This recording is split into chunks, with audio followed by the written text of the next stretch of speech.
Hello friends, स्वागत है आप सभी का। और आज के इस वीडियो क्लासेस में हम लोग देखने वाले हैं सब्जेक्टिव क्वेश्चंस। और सुबह सुबह मैंने बोला था सब्जेक्टिव क्वेश्चन देखेंगे, और आज में जितने भी क्वेश्चन होंगे वो सभी के सभी रिपीटेड होंगे, जो कि मोस्ट इंपॉर्टेंट है और एग्जाम में आने की संभावनाएं हैं।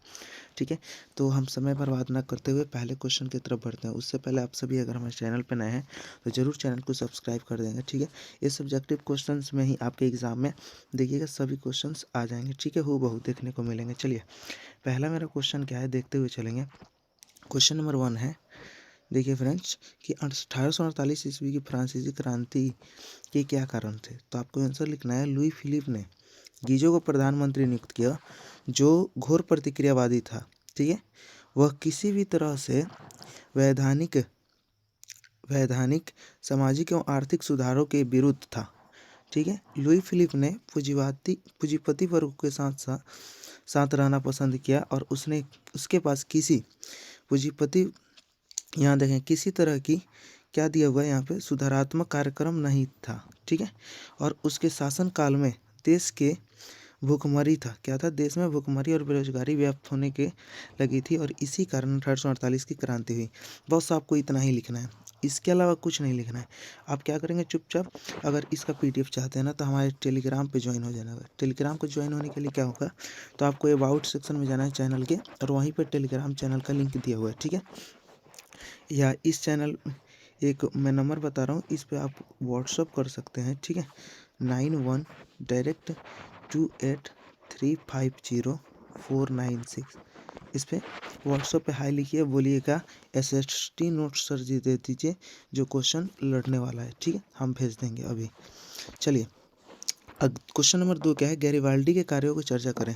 गैरिबाल्डी पेशे का एक नाविक था। ठीक है, गैरिबाल्डी सिसिली और नेपल्स पर आक्रमण कर वहां गणतंत्र की स्थापना किया। गैरिबाल्डी ने जब रोम पर आक्रमण की योजना बनाई, तो काबूर ने रोम की रक्षा के लिए अपनी सेना भेज दिया, और इसी बीच गैरिबाल्डी की भेंट काबूर से हुई, और दक्षिणी इटली के जीत गए। और दक्षिणी इटली को क्या हुए, जीत गए क्षेत्र विक्टर एनुअल को दे दिया, और वो क्षेत्र जो था विक्टर एनुअल को दे दिया।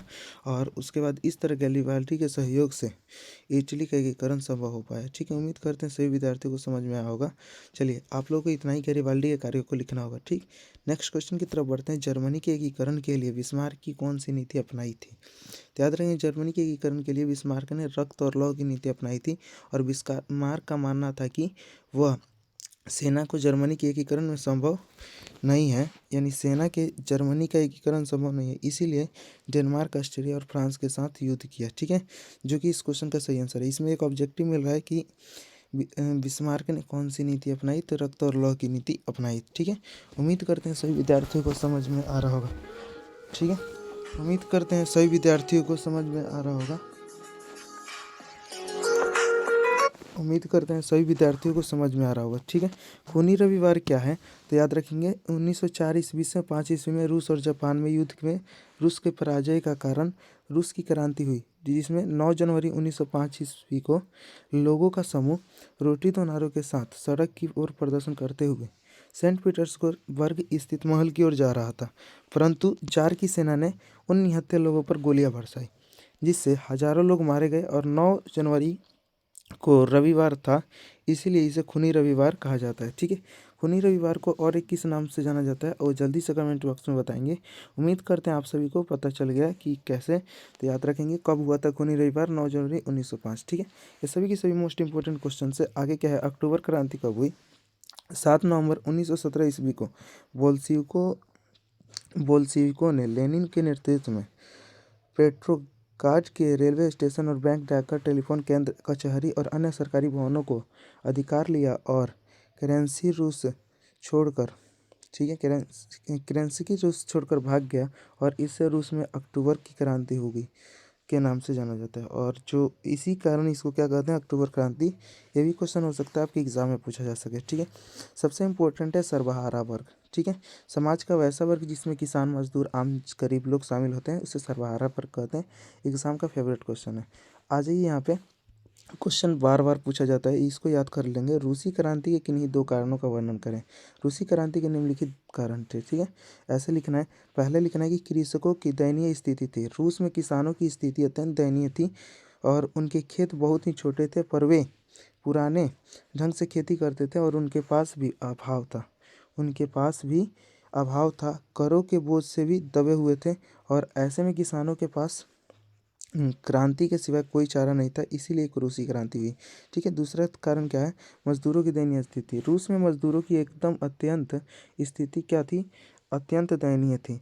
उन्होंने अधिक काम करना पड़ता था परंतु उनकी मजदूरी कम मिलती थी, ठीक है। और उनके साथ दुर्व्यवहार भी क्या किया जाता था और उनको राजनीतिक अधिकार भी प्राप्त नहीं थे।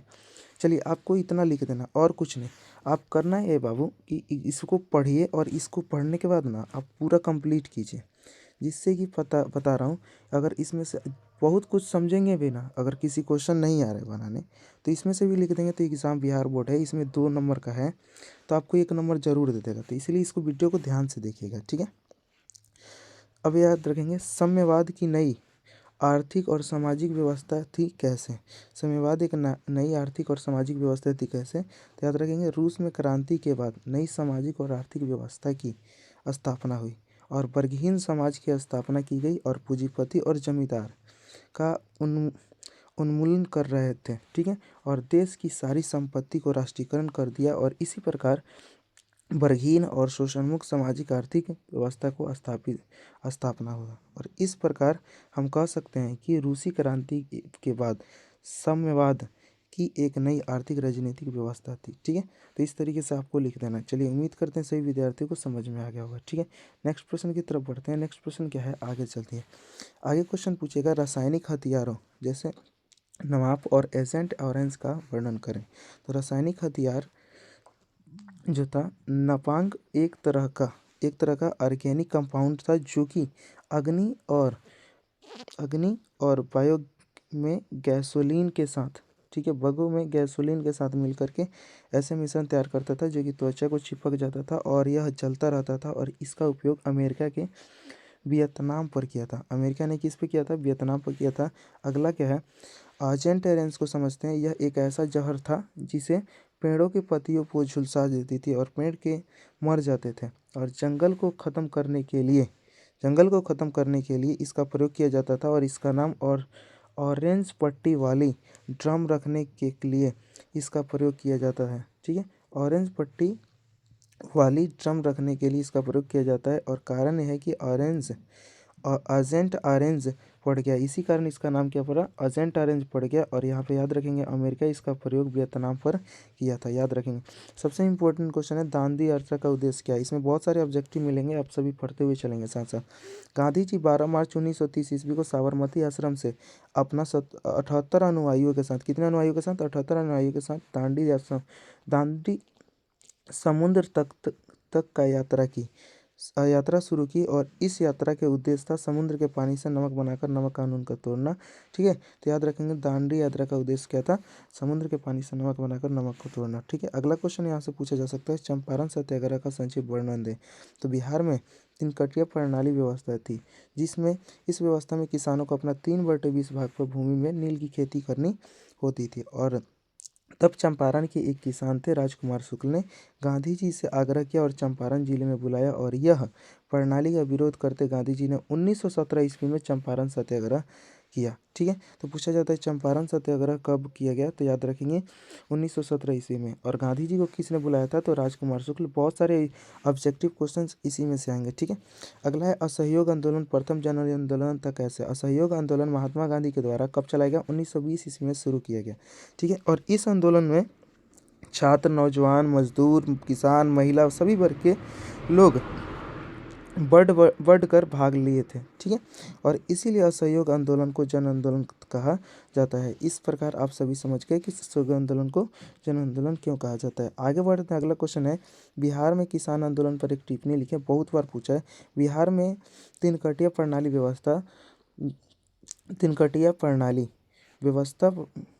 प्रणाली व्यवस्था थी और नील की खेती के भूमि को कम हो जाती है। और नील की जब खेती होती है तो भूमि की उर्वरा शक्ति कम हो जाती है और बगान मालिक जो था मनमानी कीमत पर खरीदारी करते थे। जो भी बगान के मालिक थे, चंपारण के राजकुमार शुक्ल ने आग्रह किया कि गांधी जी 1917 ईस्वी में चंपारण पहुंचे और किसानों की 3 कटिया व्यवस्था प्रणाली को मुक्त दिलाइए और इसे चंपारण सत्याग्रह भी कहा जाता है। ठीक है, तो बिहार में किसान आंदोलन पे एक टिप्पणी के तौर पे ये भी लिख सकते हैं। चलिए, मोस्ट इंपॉर्टेंट क्वेश्चन है सभी के सभी एग्जाम में, असहयोग आंदोलन क्यों स्थापित किया गया? तो याद रखेंगे, असहयोग आंदोलन के दौरान उत्तर प्रदेश के गोरखपुर जिले में चौरी चौरा में राजनीतिक जुलूस पर पुलिस द्वारा फायरिंग के विरोध में अधिकारियों ने थाना पर हमला कर दिया। और याद रखेंगे डेट कब हुआ था, तो याद रखेंगे 5 जनवरी 1922 ईस्वी को 22 पुलिसकर्मियों को जिंदा जला दिया था। यहाँ पे एक शब्द लिख देंगे, जिंदा जला दिया था, कि जान ले ली। और इसी घटना को 22 फरवरी 1922 ईस्वी को गांधी जी असहयोग आंदोलन को स्थापित कर दिया। ठीक है, स्थगित कर दिया, यानी वहीं पे रोक दिया अपने असहयोग आंदोलन को। औद्योगिकरण ने मजदूरों की आजीविका को किस तरह प्रभावित किया? तो याद रखेंगे, औद्योगिकरण के कारण घरेलू पहलुओं के मालिक अब मजदूर हो बन गए